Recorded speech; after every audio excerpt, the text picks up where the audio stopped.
let's check out this video of Paul Kagame being interviewed by France 24. Here we go. Opposition politicians, journalists, human rights defenders being jailed, physically attacked, even killed. I think you're interested in forced just into exile or silence. I'm just interested in your idea of that assessment of your raising country. your views to the audience so that you influence them by Well, the European Union sees itself very much as an answers? Exporter of human rights and a defender of human rights. So why can't you let me answer this? I'm very interested in Otherwise, your answer. you are going to ask and then answer yourself. I'm very at the interested same in time. your answer. I'm giving you some context No, on but why I'm asking. You're asking and giving answer at the same time. So. I love the way he's getting frustrated. He's not even like, he doesn't seem mad. He doesn't seem angry, but the way he's expressing it, he's on point. He has a real grievance, but the way he's expressing it is just, it's just epic. Please tell me, what do you make of this assessment? These people, these human beings with improved lives and participating in that themselves to improve their own lives, gets lost in the whole list you've been spelling out as if... That's very true, by the way. What is in Rwanda is really hell. In fact, forgetting the hell that we have gone through, that we stood against and sorted out when you were there just talking about more or less nonsense. Because do you reject the accusations, for example, from Amnesty International? Absolute rubbish. You reject. Rwanda is completely different from what it was 25 years. One thing that I love about Kagame is the way he's able to express himself without being without sugarcoating. He's just saying, no, that is rubbish. And you can see the reporter, her face, the kind of face she's trying to put out is a stern face, like she's trying to intimidate him, to be softer and maybe to make a mistake, to make she's setting up a trap so that the guy can come out maybe with a contradictory answer. In fact, maybe you need to be looking around in Europe. You are violating people's rights.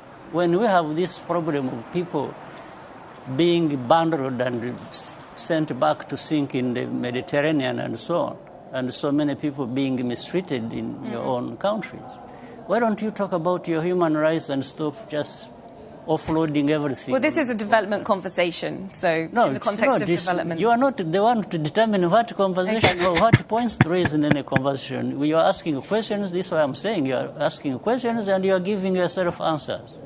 Well, you really need to stop this superiority complex nonsense about human rights. You think you are the only ones who... Wow, just look at that face. We just go back a little bit. Look at this.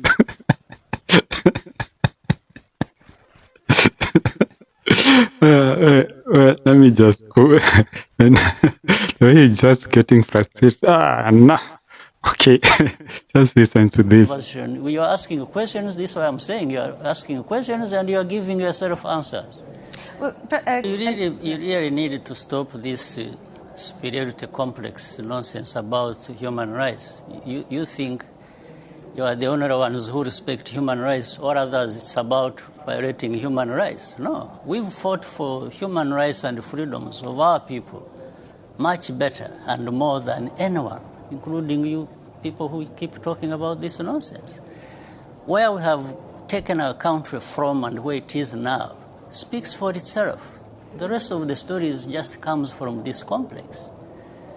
You know, these two worlds where there are people who know everything about human rights and all kinds of things, and another world where people are just people who don't know. But these are our human rights. It's not, when we respect the things we respect in our countries, it's not for you, it's not for anybody else, it's for ourselves. Yeah, I think that's a very valid point. I think most of these Westerners, the way they view Africa is as if we don't even wish ourselves anything good, as if we are just being oppressed by our own foolishness, as if we don't want our countries to be better. That's why I love the way he puts that point.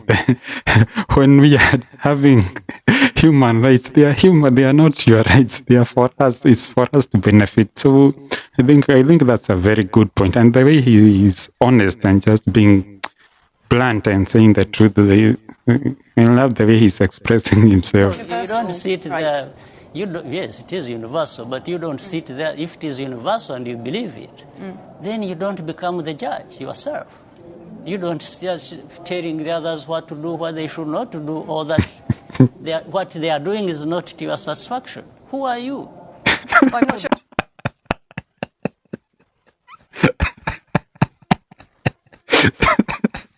Wow, I have to go back. That was epic. Not to do all that. What they are doing is not to your satisfaction. Who are you? Well, I'm not sure if we're talking about me personally.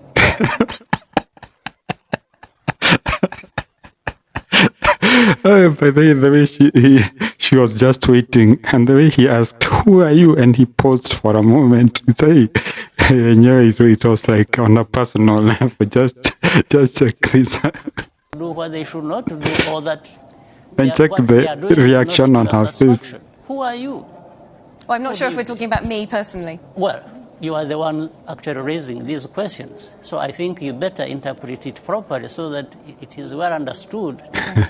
And by the way, this is one of the ways a good person who knows how to debate, even if okay, he has a very good point, but that is one. If you want to debate someone and you want to, there's a heavy point that you want to put across, the best thing to do is to go down on a personal level, involve them. Don't let them just sit there and just ask questions as if they are just, it's an interview, they are ticking boxes. No, that's what Kagame beat this presenter with, by personalizing it. Asking her, "Who are you?" So she gets intimidated, and actually you can see the reaction on her face. That's now it's thinking that this guy, I can't just put him in a corner and just corner him with questions. Because the other day I saw our new president, Dr. Ruto, being interviewed by, I think it was CNN. Yeah, CNN.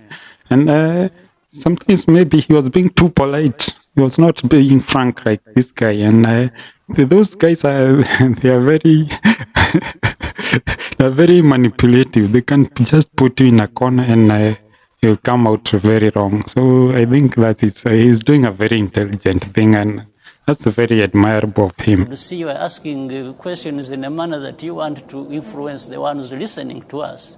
But that's not correct. Okay. I'm raising it once again in the context of the United Nations Development Goals. No, United Nations is us. You see, United Nations... You see, now she's trying to run away from because it has been turned against her. Now she's trying to run away from she's even turning to the other guy on the interview to ask, because she's trying to run away because it has been personalized and turned against her. Now, but Kagame now is still following, is continuing with the attack. It's not something alien somewhere else. Yeah. It's actually us. We participate. And the framework for this entire development. And by the way, I had been leading the Millennium Development Goals before Sustainable Development Goals. I was the co-chair of that with other leaders and some of the leaders in Europe. So you don't turn around, it's like you want... So you believe that there should be scrutiny on human rights in Europe, in Africa, No, in I believe that you shouldn't be there belittling Africans or leaders of Africa who are trying to... Oh, no, but the conversation about migration is a real conversation about human rights. So you believe that there are valid human rights concerns to be taken into account in this conversation? Even in Europe, not in Africa. Not in Africa? Europe.